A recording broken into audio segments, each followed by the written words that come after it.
Totoo nga talaga na maraming diehard fan ng Kim Pao nina Kim Chiu at Paolo Avellino. Kahit pa natapos na ang kanilang kilig serye sa isang online streaming platform, malakas pa rin maituturing ang kanilang love team. Bukod pa riyan, marami ring nag-cheer at ang iba ay delulo na nagwi-wish na sana ay magkatuluyan ng kanilang mga idolo.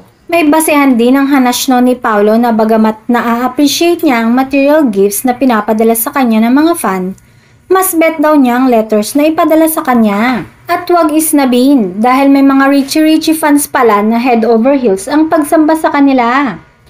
Isang netizen na nachichikang mahilig magregalo sa Kim Pao ang hayagang inimbitahan ng dalawa sa concert ni Taylor Swift.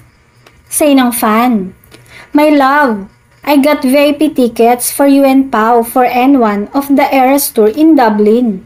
If your schedule permits, please do come. I'd be thrilled to host you both." Marami naman na nag-react sa offer na ito ng nasabing Kim Pao fan sa isang portal. Ito ang ilan sa kanilang reaksyon.